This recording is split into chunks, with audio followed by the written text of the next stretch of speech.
बोलिए संत सम्राट सतगुरु कबीर साहेब की जय। सतगुरु श्री अभिलाष साहेब की जय।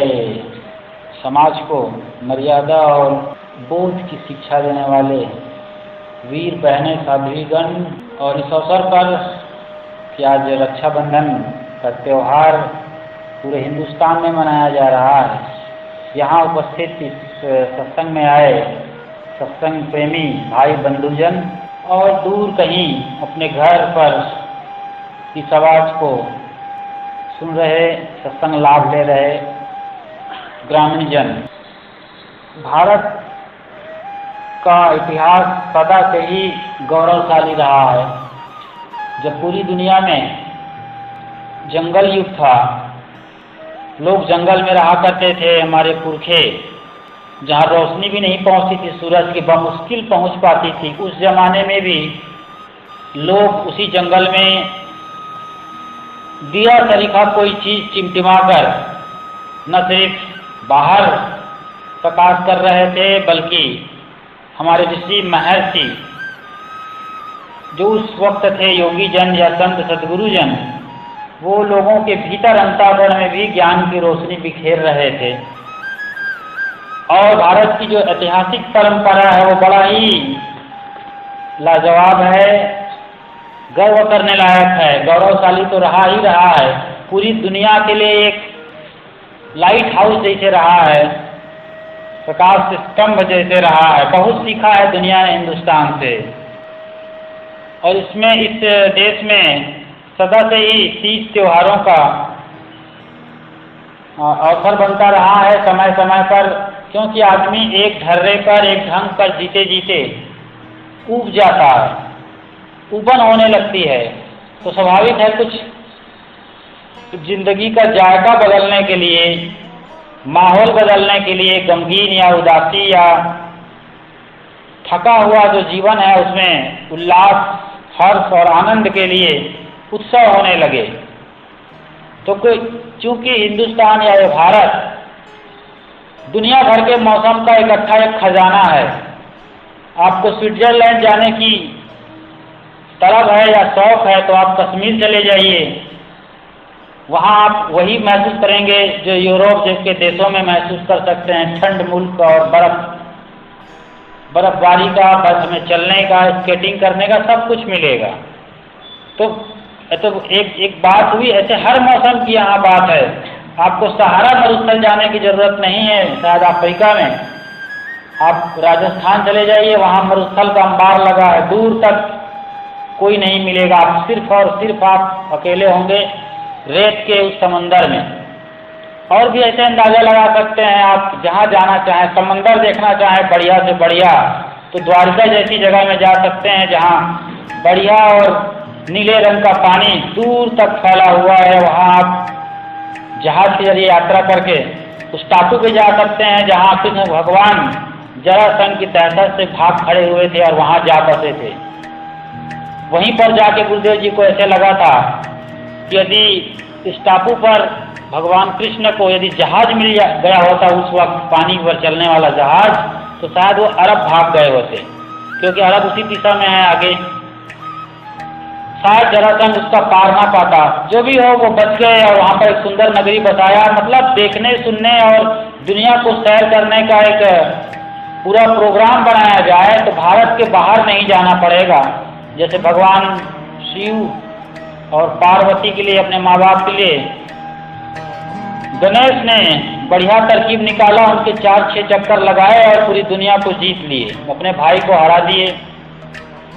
मैं तो ये कह रहा था कि भारत को हम कहीं से भी उठा के देखें इतिहास के पन्नों से, हमेशा वहाँ से एक प्रेरणा मिलती रही है। और आइए इसी रक्षाबंधन पर और थोड़ी चर्चा कर लेते हैं। रक्षाबंधन एक रक्षा, सुरक्षा से जुड़ा हुआ शब्द है और एक बंधन है जो हमें बांध कर रखता है। हम शुरू में देख आए हैं, सुन आए हैं, या हम सबको मालूम है कि रक्षाबंधन आज भाई और बहन के बीच पवित्र प्यार के रिश्ते का एक नमूना हो गया है।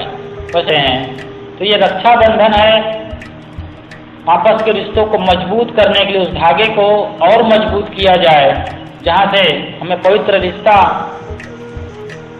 में और ज़्यादा मजबूती से इसको हम बना पाएँ, इसके लिए ये रक्षाबंधन का त्यौहार मनाया जाता है। अभी वो साहब चर्चा कर रही थी कि सचमुच रक्षाबंधन जो होना चाहिए, एक तो ये बाहर का है सामाजिक तौर पर लोग आम लोगों के लिए, लेकिन असल में रक्षाबंधन तो सद्गुरु के साथ होना चाहिए, सत्संग के साथ होना चाहिए, जो हमारी बाहर की दुनिया को रंगीन करने के बजाय, बाहर की कलाई को सजाने के बजाय भीतर की आत्मा को सजाए, भीतर हमें बोध मिले, एक संबल मिले और हम अपने आप में अकेले होते हुए भी ये महसूस करें कि मैं अकेला नहीं हूँ, मेरे साथ ज्ञान है, गुरुदेव हैं, संत समाज हैं और हर मुसीबत को हम झेल सकें, क्योंकि सब दिन एक समान नहीं होता है। लोगों के बीच रहते हुए भी हम बिल्कुल अकेले हैं और अकेले हैं इसका बोध भी हमें होना चाहिए।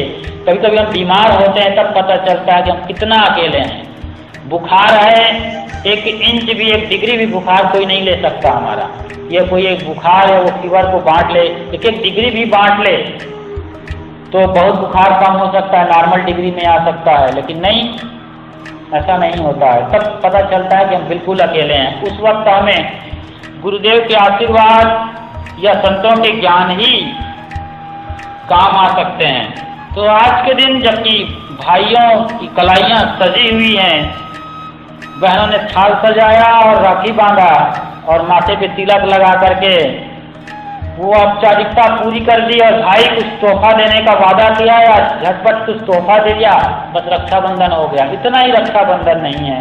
कुछ बहनें भी होती हैं जिन्हें भाई लोग राखी बांधते हैं या बहनें ही राखी बांधती हैं, वो बहुत प्यारा रिश्ता माना जाता है, बहुत ज़्यादा और बढ़िया प्रेम का एक नमूना, जहाँ ऐसा भी होता हो वहाँ। तो जिस तरीके से इतिहास में हमने देखा या अपने पुरखों के द्वारा सुना कि रजवाड़ों को पुरोहित लोग उसकी मंगल कामना के लिए, एक दीर्घायु होने के लिए राजा के लिए, कि राजा अपना राज्य विस्तार करे और प्रजा की बहुत बढ़िया रक्षा करे, अच्छा प्रजा पालक हो, इस नाते जो ज्ञानी पंडित जन होते थे वो एक रक्षा सूत्र बांधते थे, उनकी कलाई पर बहुत विधि विधान से मंत्रोच्चारण करके। वो परंपरा धीरे धीरे बदलते बदलते अब भाई बहनों के बीच आकर रुका हुआ है। लेकिन इतना ही नहीं है, क्योंकि माँ बाप गुजर जाते हैं, फिर भाई जो बहन ससुराल चली गई या वापस आ गई विधवा होकर के, या शादी ही नहीं हुई और घर में ही वो रहना चाहती है, साध्वी जैसी स्थिति में अपना घर में ही निर्वहन करना चाहती है, उन सभी तरीके की बहनों की रक्षा भाई ही करते आए हैं। इसलिए भी रक्षाबंधन का त्यौहार बड़ा प्यारा है भाई के लिए और बहन के लिए भी। लेकिन उसमें जब तक आपस में भरोसा ना हो, आत्मविश्वास ना हो, प्रेम ना हो, तो ये काम चलाओ या औपचारिक रक्षाबंधन बहुत महत्वपूर्ण नहीं हो पाता है। एक बहन लिखती है कि मैंने अंतरजातीय शादी कर लिया, इसलिए मेरी शादी को हुए कोई 38-40 साल गुजर गए, लेकिन मैं हर साल राखी भेजती हूँ भाई को। लेकिन एक इकलौता भाई होते हुए भी, इकलौती मैं उसकी बहन होते हुए भी, मेरे भाई का दिल आज तक नहीं पसीजा, क्योंकि मैंने एक छोटी सी गलती कर ली, अंतरजातीय विवाह कर लिया। तो भाई का अपना स्वाभिमान, इनकी अपनी मजबूरी अपनी अपनी जगह सही है, लेकिन उनका दम बरकरार है। एक बहन लिखती है कि रक्षाबंधन के दिन ही हमारे बाप गुजर गए, तो हमारे भाई ने ठान लिया कि इस मौके को रक्षाबंधन को कभी भी राखी नहीं बंधवाना है, कोई रक्षाबंधन नहीं मनवाना है। तो ऐसे भी लोग बाग इस दुनिया में जीवित हैं, वो भी झेलते हैं, कोई राखी बांधे या बंधवाए हमसे, लेकिन ऐसा कई भाइयों को नसीब नहीं होता, कई बहनों को नसीब नहीं हो पा रहा है।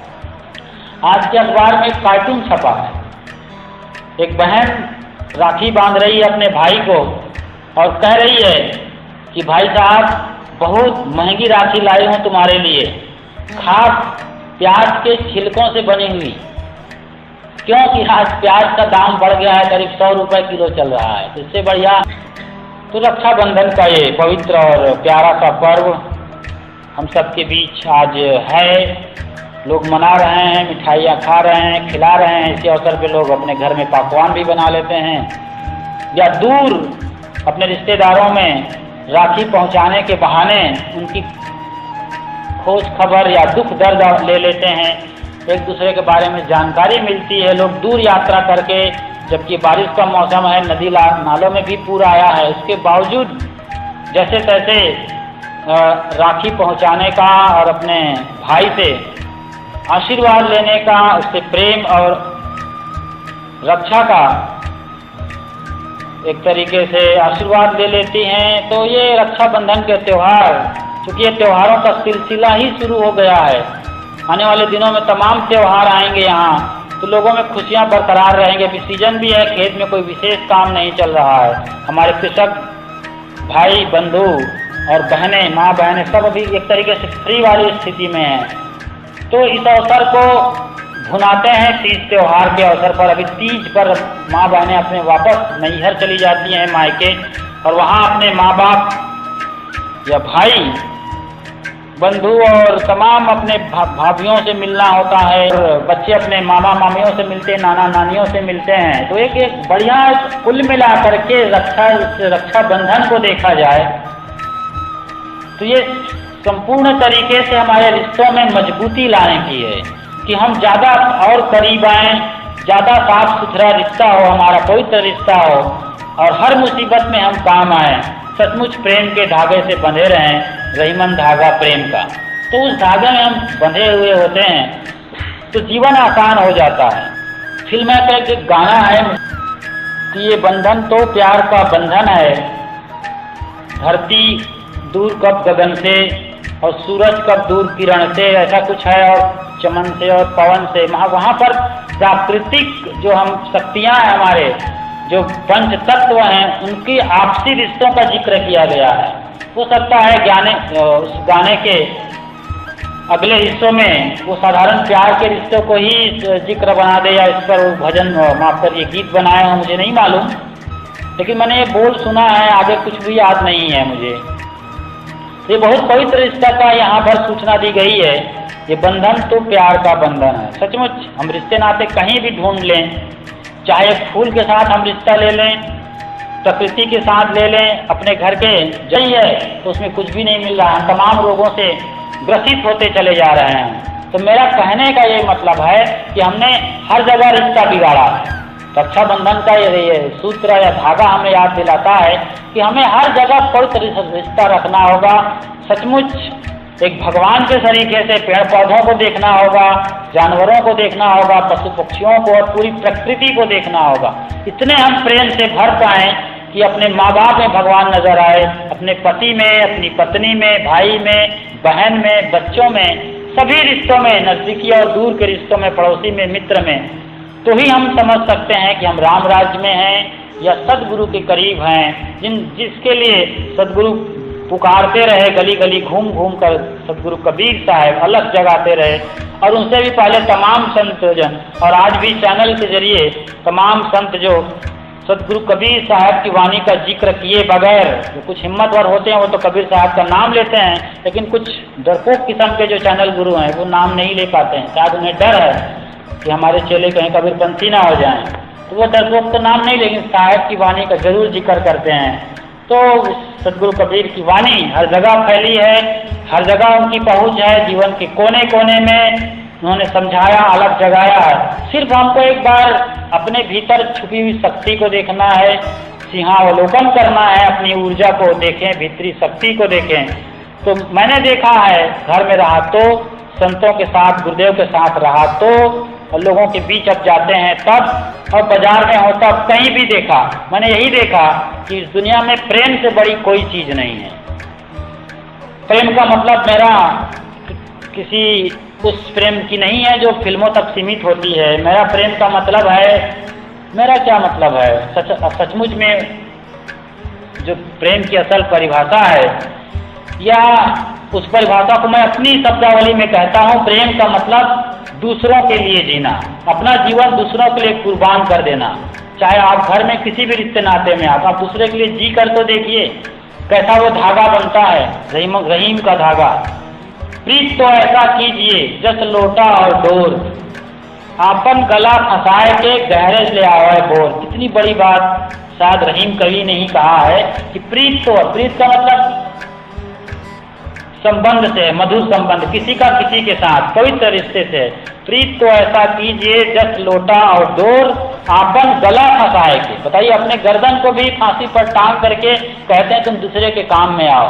अपने को मुसीबत में डालकर, अपने को जोखिम में डालकर हम किसी के काम आ जाते हैं, तो ये बहुत बड़ी उपलब्धि हमारे जीवन की, और इसी दशा में हम बराबर चलते रहें तो सचमुच ये रक्षाबंधन का त्योहार न सिर्फ भाई बहन के बीच रहकर केवल रह जाएगा, बल्कि हम सभी के बीच में किसी भी रिश्ते नाते में आते हों, वो परिवार के लिए, परिवार के बाद समाज और राज्य और देश और राष्ट्र और पूरे विश्व के लिए एक बढ़िया उदाहरण हो सकता है।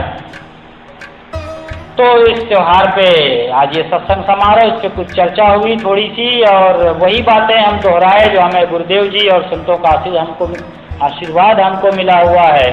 कुल मिलाकर के निचोड़ के रूप में हम यही कह सकते हैं कि बहुत सारी क्या बोलते हैं, एंगल से, विभिन्न दृष्टिकोण से हम देखें इन चीज़ों को, तो कुल मिलाकर के यही नतीजा आता है कि हम ऐसे जिए जैसे,